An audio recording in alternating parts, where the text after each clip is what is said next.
येत्या शैक्षणिक वर्षापासून इयत्ता 2री पर्यंतच्या विद्यार्थ्यांची शाळा सकाळी 9 वाजल्यानंतरच सुरू केली जाईल अशी घोषणा शालेय शिक्षण मंत्री दीपक केसरकरांनी केली आहे। या संदर्भातला अंतिम निर्णय लवकरच घेतला जाईल।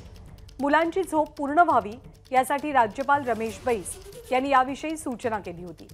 पहाटे शाळा असेल किंवा सकाळी लवकर शाळा असेल तर लहान मुलांची झोप अपूर्ण राहते, त्यामुळे त्यांची शाळा उशिराने सुरू करण्याबाबत सरकारने विचार करावा असं राज्यपालांनी सुचवलेलं।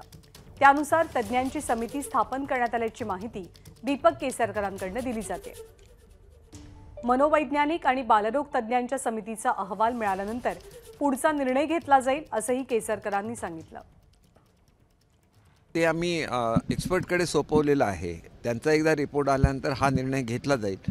पण कुठल्याही परिस्थितीमध्ये लहान मुलांना लवकर उठायला लागतं कामा नये। उठली तर त्यांच्या मेंदूवर विपरीत परिणाम होतो असं सायंटिफिकली प्रूव्ह झालेलं आहे।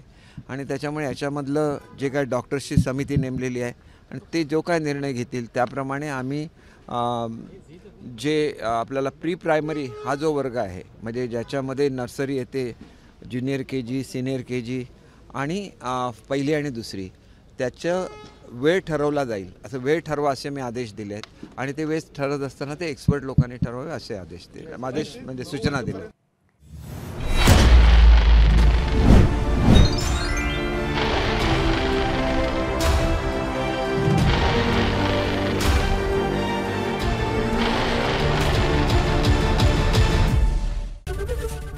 एबीपी माझा, उघडा डोळे बघा नीट।